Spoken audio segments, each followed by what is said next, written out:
નમસ્કાર મિત્રો, હું મોહન ગઢવી ગુજરાતી દુનિયા યુટ્યુબ ચેનલમાં ફરી એકવાર આપ સૌ મિત્રોનો હાર્દિક સ્વાગત છે. મિત્રો, અમેરિકા પાસે એક પ્લાન છે જેને સ્નેચ ઓર ગ્રાબ પ્લાન કહેવામાં આવી રહ્યું છે અને આ પાકિસ્તાનના ન્યુક્લિયર વેપન એના પાસેથી ઝાંટી લેશે. મિત્રો, તો આ વિષયમાં વાત કરશું. તો શું ખરેખર અમેરિકા પાસે કોઈ પ્લાન છે? તો અમેરિકાનો એક એમરજન્સી પ્લાન છે મિત્રો. તો એમરજન્સીમાં આપણે શું કરી શકીએ છીએ? તો હવે આ સ્નેચ એન્ડ ગ્રાબ પ્લાન છે શું? આ વસ્તુ મિત્રો કોઈને પણ ખબર નથી, પણ આ એમની પાસે ખૂબ જ સારો પ્લાન રેડી છે કે જો 4 કન્ડિશન છે જે આ વિડીયોમાં આગળ આપણે વાત કરશું, એ જો પાકિસ્તાન મીટ કરી જાય છે તો એમના જે ન્યુક્લિયર વેપન છે એ ગયા સમજો. તો શરૂ કરીએ મિત્રો, પણ એનાથી પહેલા તમને જણાવી દઉં યાર, તમે ચેનલને સબસ્ક્રાઇબ કરી નાખો અને વિડીયોને લાઇક અને શેર કરી નાખો.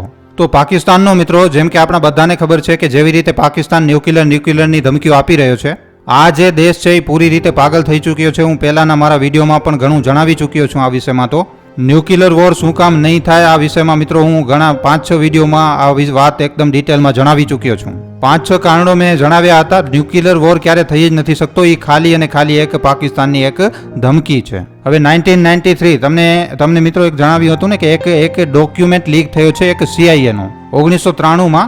એમાં મિત્રો 2 વાત છે કે તે સમયે જો ભારત પાકિસ્તાન ઉપર હુમલો કરે તો પાકિસ્તાનની મિલિટરી પૂરી રીતે ખતમ થઈ જાય. બીજી વસ્તુ કે પાકિસ્તાન પોતાને ખૂબ જ વધારે ઇન્ફિરિયર માને છે. ભારતથી એને ડર છે. એ એટલો ભારતથી બીએ છે પાકિસ્તાન કે પાકિસ્તાને ભારતથી ડરના લીધે ન્યુક્લિયર વેપન બનાવ્યા છે. આ પાકિસ્તાને તો કહ્યું જ હતું કે કન્વિક્શન વોરમાં તો અમે ભારત સાથે જીતી જ નથી શકતા, તો એટલા માટે અમને ન્યુક્લિયર જોઈએ જેનાથી અમને ડિફેન્સ કરી શકીએ. તો બેસિકલી આ ખૂબ જ વધારે ભારતનો ડર છે પાકિસ્તાનમાં.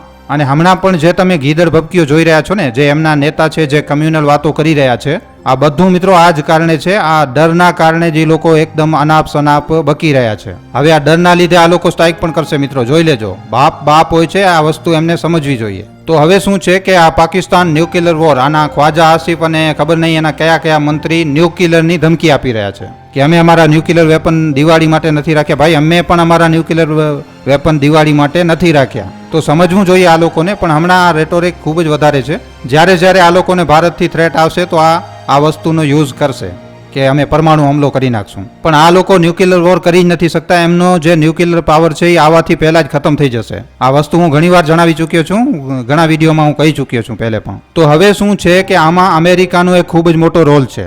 અમેરિકા મિત્રો જુઓ, 2001માં અમેરિકાએ ટેરરના વિરોધમાં જંગ છેડી નાખી હતી. આપણે અમેરિકા ઉપર બિલકુલ પણ ભરોસો ન કરી શકીએ મિત્રો, કારણ કે આ જે દેશ છે એ ભરોસા લાયક બિલકુલ પણ છે નહીં. આ એક પ્રકારનો એકદમ દોગલો દેશ છે અમેરિકા. પણ ચાલો, આજની આ સિચ્યુએશનમાં અમેરિકા આપણી સાથે ઊભો છે તો આ એક સારી વાત છે. અને અમેરિકાએ હમણાં જ્યારે એની વાત થઈ હતી તો અમેરિકાએ કીધું હતું કે હા, ભારત પોતાને પૂરી રીતે ડિફેન્સ કરી શકે છે. પણ અમેરિકા સ્નેચ અને ગ્રેબ કોઈ બીજા દેશ માટે નહીં કરે. જો એના ઉપર થ્રેટ આવશે તો કરશે. હમણાં અમેરિકા કહે છે કે અમે ખૂબ જ વધારે દૂર છીએ તો આ લોકોની મિસાઇલ અમને તો મારી નથી શકતી. પણ મિત્રો અહીંયા વાત એ છે કે પાકિસ્તાનને જ અમેરિકાએ બનાવ્યો છે. અમેરિકા છે ને આખી દુનિયામાં પલીતો સુળગાવતો રહે છે. આખી દુનિયામાં મિત્રો. ચાઇના પણ શું કામ ભારતથી ટક્કર લે છે, ભારત સામે ઊંચી નજર કરે છે? કારણ કે અમેરિકા ભારતનું યુઝ કરે છે એવું ચાઇના સમજી રહ્યો છે. ચાઇનાને અપસેટ નથી કરવા માંગતા. ભાઈ, ઘણા લોકો તો એવા હતા જ્યારે અમેરિકાએ કહ્યું કે કોઈ ઇન્ફ્રાસ્ટ્રક્ચર બનાવ્યું છે ભારતથી, કહ્યું 2011-12ની વાત છે આ, કે ચાઇના તો ખૂબ જ વધારે ઇન્ફ્રાસ્ટ્રક્ચર બનાવી રહ્યું છે.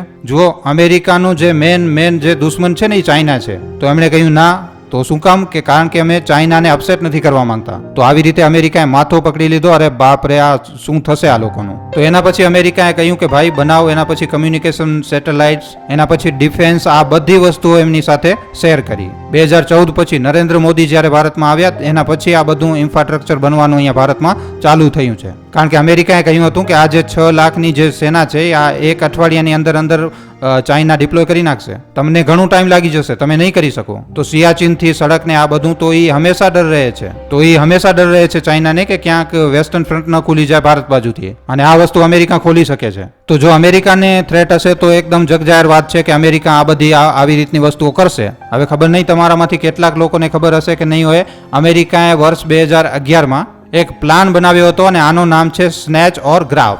આ પાકિસ્તાનના જે ન્યુક્લિયર વેપન છે એને કઈ રીતે આ ઝાટશે. આ હંમેશા આખી દુનિયાને બ્લેકમેલ કરે છે. આ કહે છે કે આ હમણાં જો આ પાકિસ્તાન બેંક તરફ હમણાં નહીં થાય, આ હમણાં સુધી એ લોકોનો દિવાલિયો આમ તો નીકળી ગયો હોય, શ્રીલંકા જેવી રીતે બરબાદ થઈ ગયો, પાકિસ્તાન પણ હમણાં સુધી બરબાદ થઈ ગયો હોય. આમ તો આ 20-25 વાર ભીખ માંગે છે મિત્રો, આખી દુનિયા સામે પગ જોડીને હાથ પગ પકડીને ભીખ માંગે છે પાકિસ્તાન, અને આ લોકોને ભીખ મળી પણ જાય છે. ભિખારી છે એક નંબરના. સાઉદી અરેબિયા તો ઓફિશિયલી કહી દીધું છે કે તમારા ભિખારીઓને અહીંયા ન મોકલતા ભીખ માંગવા માટે.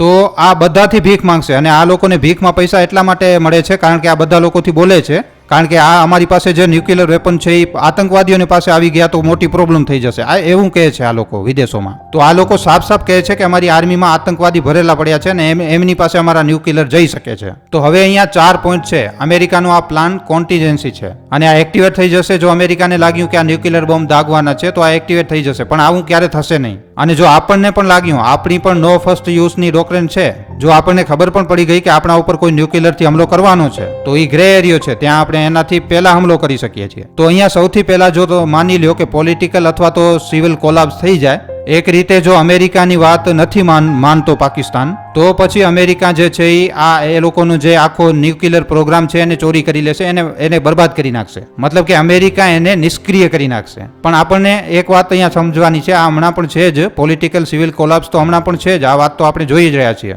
તો મેં પહેલા પણ જણાવ્યું કે આ બધું અમેરિકા પોતાના ઇન્ટરેસ્ટ માટે કરી રહ્યું છે. અમેરિકા એમ વિચારે છે કે કોલ્ડ વોરમાં પણ ગમે એ રીતે કે એની ડોમિનેટ સરકાર આવે, જેનાથી અમેરિકા જે છે એ દબદબો બનાવીને રાખી શકે આખી દુનિયા ઉપર. એના પછી જો એક્સ્ટ્રીમિસ્ટ ટેક ઓવર જે છે સરકાર અથવા મિલિટરીમાં થાય છે, તો આ પણ એક વસ્તુ છે. હમણાં તો ચાલો ભલે છે કે ખાલી નામના છે અથવા તો ખાલી એક માસ્ક છે એની ઉપર, પણ કમસે કમ સિવિલિયન સરકાર તો છે પાકિસ્તાનમાં. મિલિટરી કંટ્રોલ કરે છે, માનીને ચાલો તમે, સરકાર ખાલી એક માસ્ક છે, મિલિટરી કંટ્રોલ કરે છે બધું. અને હમણાં તો એમ પણ કહેવામાં આવી રહ્યું છે કે લગભગ શહેબાઝ શરીફનો તખ્તો પણ પલટો થઈ જાય. આસિફ મુનીર આ બધું એટલા માટે કરી રહ્યો છે કે જે શહેબાઝ શરીફ જે છે એ ચાલ્યો જાય. એના પછી જો કોઈ ન્યુક્લિયર ફેસિલિટી ઉપર કોઈ મોટો ટેરરિસ્ટ અટેક થાય, જો હજી સુધી નથી થયો, કારણ કે મેં જણાવ્યું આ બધું જે છે મિલિટરી જે બલુચિસ્તાનમાં જે આર્મી જાય છે, લશ્કરના આતંકવાદી એમની સાથે એમની મિલિટરી સાથે લડે છે મિત્રો. હમણાં જે ટ્રેનમાં જે હાઈજેક થયું ને, તો જે આર્મી ગઈ તો લશ્કરના જે આતંકવાદી છે એ ભેગા હતા. તો આ એકદમ એવું છે, સિમ્બાયોટિક રિલેશનશિપ છે આ, કે અમે તમારી મદદ કરશું, તમે અમારી મદદ કરો. તો આમ તો આતંકવાદી આમ પણ પાકિસ્તાનની આ ન્યુક્લિયર ફેસિલિટીની રક્ષા કરે છે. અને એના પછી મિત્રો જો ભારતની સાથે યુદ્ધ છેડી જાય તો, મતલબ કે આ જે પોઈન્ટ છે આ એક ખૂબ જ મોટો મેજર પોઈન્ટ છે. હવે આગળના જે 3 પોઈન્ટ જણાવ્યા એ તો ઠીક છે, ચાલો આપણે માનીને ચાલીએ કે હમણાં એ નથી થઈ રહ્યા, અમેરિકાના હિસાબે તો આ નથી થવાના, પણ આ જે લાસ્ટ પોઈન્ટ છે જે ભારતનો, એ તો વસ્તુ થવા જઈ રહી છે. તો શું અમેરિકા આ સ્નેચ એન્ડ ગ્રાબ પ્લાનને એક્ઝિક્યુટ કરશે? આની ખૂબ જ વધારે પોસિબિલિટી છે મિત્રો. જો એવું કંઈ થાય છે કે પાકિસ્તાન જે છે એ બદતમીજી ઉપર આવી જાય, બદતમીજી કરવા લાગે, પણ એ પણ અમેરિકાનો પ્લાન છે કે જો આજની તારીખમાં ભારત સાથે કંઈ થયું તો પછી આ જે તમારો જે બધો ન્યુક્લિયર પ્રોગ્રામ છે એ બધો અમે ચોરી કરી લેશું. મતલબ કે ચોરી શું કરશે, એક રીતે જાટી લેશે. કારણ કે એ વાત પાકિસ્તાનને ખબર પડી ગઈ હતી કે અમે કન્વિક્શન વોર નથી જીતી શકતા ભારત સાથે. જો હમણાં યુદ્ધ અમે કરવા ઉતરશું તો હવે પાકિસ્તાન દેશ પૂરી રીતે ખતમ થઈ જશે. આખો જે પાકિસ્તાન છે એ ભારત પાસે આવી જશે. આટલો બધો ડરનો માહોલ હતો મિત્રો, અને હમણાં પણ આપણે જોઈ રહ્યા છીએ કે પાકિસ્તાનમાં કેટલો ડરનો માહોલ છે. ઓસામા બિન લાદિનને માર્યું હતું એબોટાબાદમાં. આ કેટલી મોટી વાત છે મિત્રો, એક દેશ ઘૂસી ગયો. ઓસામા બિન લાદિનને આ હરામથી શરણ આપીને રાખ્યું હતું આ લોકોએ, અને એને મિલિટરી એરિયામાં રાખ્યું હતું. ત્યાં એ રહી રહ્યો હતો પોતાના પત્ની સાથે, બાળકોની સાથે, પોતાના 13 બાળકોની સાથે, પોતાની પત્નીઓ સાથે મસ્ત રહી રહ્યો હતો ઓસામા બિન લાદિન. અને અમેરિકા આવે છે, ઘૂસીને મારીને ચાલ્યો જાય છે.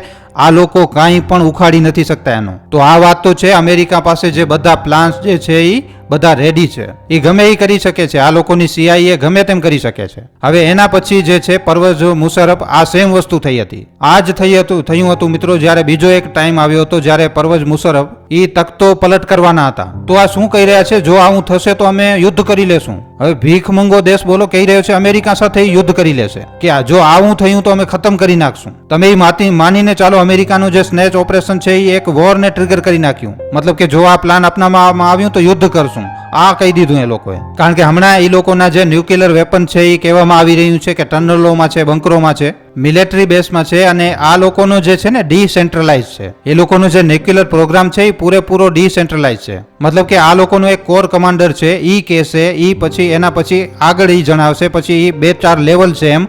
પછી ત્યાંથી જ્યારે જવાબ આપશે તો આ કરી શકે છે. તો આ સેન્ટ્રલાઇઝ નથી, કોઈ એકને ડિસિઝન નથી લેવાનું. તો આ જ વસ્તુમાં પાકિસ્તાનની એકદમ એસી તેસી થઈ જવાની છે. તો મિત્રો, જે સ્નાચ ઓર ગ્રાફ પ્લાન જે છે આ ખૂબ જ વધારે કોન્ટ્રોવર્શિયલ છે, પણ આ રિયાલિટી છે. માની લ્યો કે જે 4 કન્ડિશન આ વિડીયોમાં મેં તમને જણાવી, જો એમાંથી એક પણ થઈ જાય છે તો આ એક બાજુથી તો એને ભારત મારશે અને બીજી બાજુથી અમેરિકા એનો જે ન્યુક્લિયર છે એ ચોરી કરી લેશે. તો મિત્રો, આ બધી વાત હમણાં ચાલી રહી છે. ઉમ્મીદ કરીએ છીએ કે તમને સમજમાં આવી હશે. આના ઉપર તમારા શું અભિપ્રાય છે નીચે કોમેન્ટ સેક્શનમાં લખીને જણાવવા ખાસ વિનંતી. જો વિડીયો પસંદ આવ્યો છે તો વિડીયોને ખાલી તમારા સુધી સીમિત ન રાખતા તમારા મિત્રો સાથે, પરિજનો સાથે, વોટ્સઅપ ઉપર, ફેસબુક ઉપર, યુટ્યુબ ઉપર જેટલો બની શકે વધારેમાં વધારે વિડીયોને શેર જરૂર કરજો. તો આજના વિડીયોમાં આટલું જ. હવે આપણે મળશું ફરીવાર એક નવા વિડીયો સાથે. ધન્યવાદ.